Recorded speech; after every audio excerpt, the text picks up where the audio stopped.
What's up everyone, we're going to be going through the best NBA player props on Prizepicks today. Now I did want to show you the results from yesterday's picks from my exclusive Discord group, and as you guys see we actually got 17 picks correct, which was absolutely insane. So we're on a huge hot streak, but if you want to get 17 picks right like me, win more bets, or receive the best picks from some of the best bettors in the world for less than a cup of coffee, you get access to the exclusive Discord and meet some of the best sport bettors in the game by joining my Patreon, which will be a link down below in the description. Once you join, you'll have complete access to the Discord and can start winning more bets today.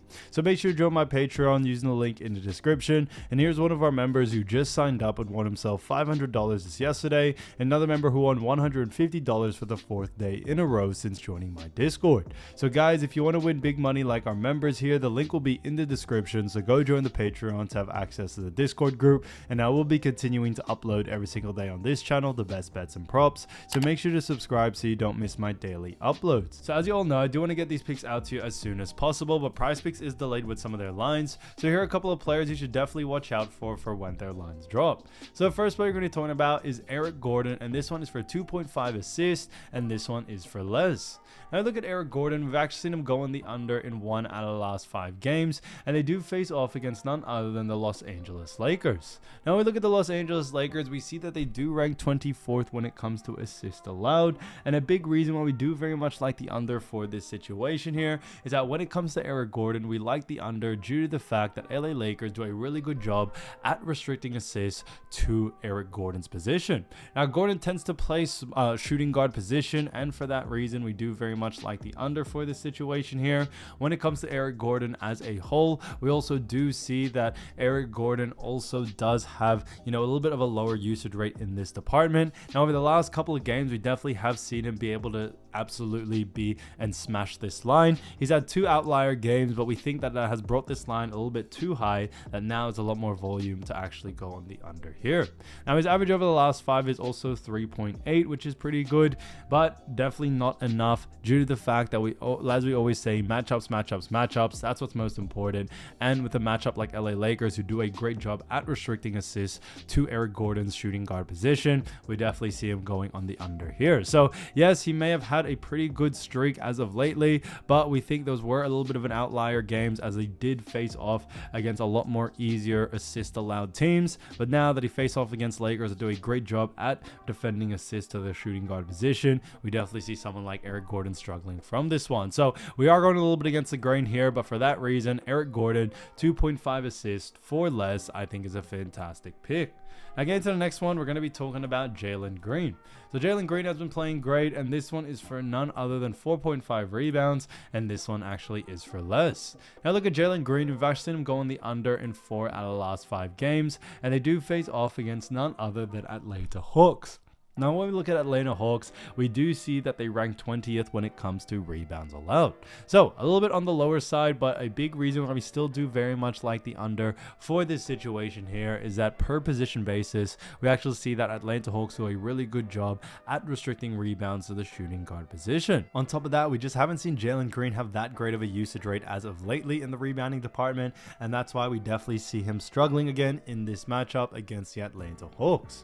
Like I mentioned before, Atlanta Hawks do a great job at restricting rebounds to the shooting guard position, but on top of that, when we look at both of these teams, Houston are a slower paced team, and although Atlanta are a fast paced team, we actually see Houston slowing down Atlanta quite a lot. So we could see a bit of a slower paced game in this matchup, which should lead to less volume and less opportunity for someone like Jaylen Green in the rebounding department.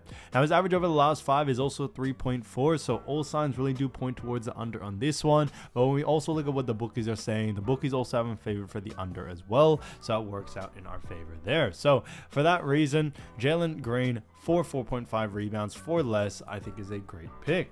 Now getting to the next one, we're going to be talking about Gary Payton II. So Gary Payton II, another fantastic player, and this one is for 5.5 points, and this one actually is for less.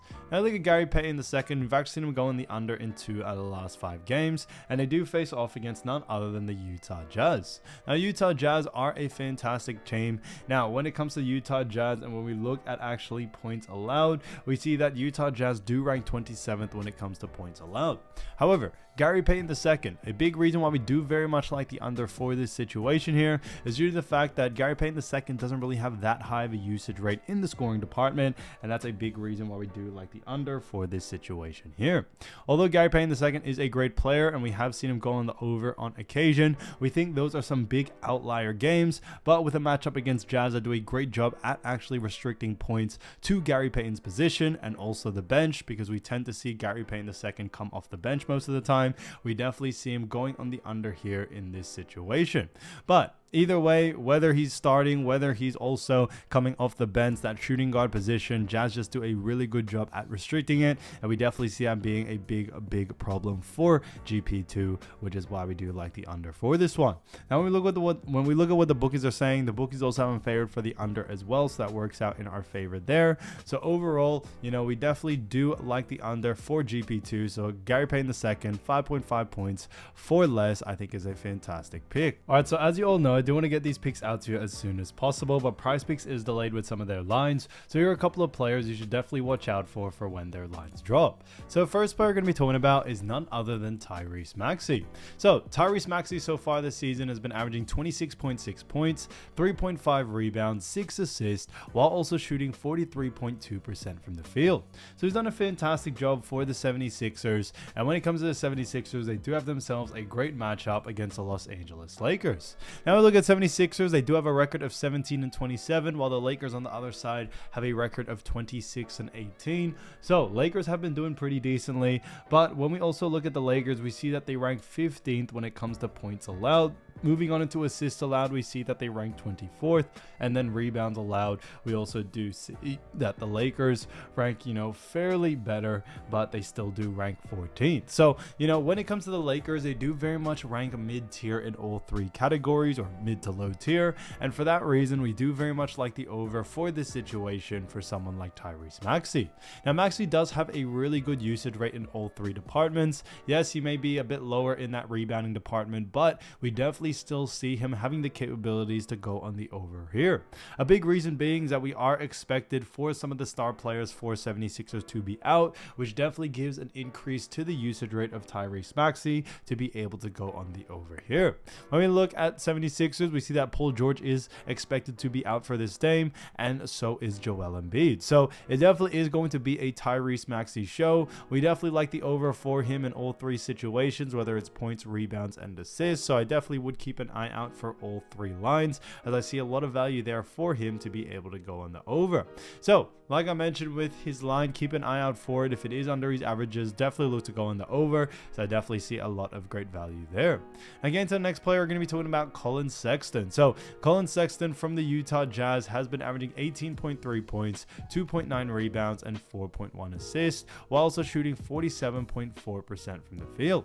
So he's done a great job for none other than the Utah Jazz, and the Utah Jazz have themselves a great matchup against the Golden State Warriors. Now, when we look at the Golden State Warriors, we do see that the Warriors do rank 10th when it comes to points allowed. Moving on into assists allowed, we see that they rank 14th, and then rebounds allowed, the Golden State Warriors also rank 23rd. So they do very much rank mid to low tier in all three categories, and for that reason, we do very much like the over here for someone like Collin Sexton. Now, when we look at Jazz so far, they do have a record of 10-34. Now, when it comes to both these teams, another big reason why we do very much like the over for this situation here is due to the fact that when we look at Collin Sexton and also Jazz and Warriors are both really fast-paced teams, and we definitely expect the game, or this pace of this game, to be very fast, which should definitely lead him to the over for this situation here. When we look at someone like Sexton, he does have a decent usage rate in all three departments. Now, I would definitely focus a lot more on points and assists since he doesn't have that high of a usage rate in the rebounding department, but I definitely still see Sexton being able to go on the over in all three of his lines. If there were ones to focus on, I think points and assists though is definitely where you want to stay. So I definitely would keep an eye out for Sexton, especially for this matchup against the Golden State Warriors. The Warriors also do struggle, you know, defensively against the point guard position, and really struggle from defending points, rebounds, and assists. So we definitely see someone like Sexton being able to take advantage of this and going on the over in this situation here. So for that reason, keep an eye out for Collin Sexton's line. If it is under his averages, definitely look to go on the over because I see a lot of value there. Now getting to the next player, we're going to be talking about Brook Lopez. So Brook Lopez so far this season has been averaging 12.2 points, 4.8 rebounds, and 1.7 assists. So he's done a fantastic job for the Milwaukee Bucks, and the Bucks do have themselves a great matchup against none other than the Portland Trailblazers. Now right now, Milwaukee Bucks have a record of 26-18, and when it comes to the Portland Trailblazers, what we do see is that they rank 23rd when it comes to points allowed. On top of that, moving on into assists allowed, we see that they rank 20th and then 21st in rebounds allowed. For that reason, we do very much like the over for this situation due to the fact that Portland Trailblazers do rank fairly low in all three categories. On top of that, they also do struggle against the center position, so for that reason, I definitely still do like the over for someone like Brook Lopez. Now when it comes to Lopez, he does have a higher usage rate in the points and rebounding department, so I would definitely focus on those two categories more than the others due to the fact that we definitely see someone like Brook Lopez to be able to go over on those situations. So keep an eye out for his line, and when we look at the pace of this game, we are expecting quite a lot of pace, which should lead to a lot more volume for someone like Brook Lopez.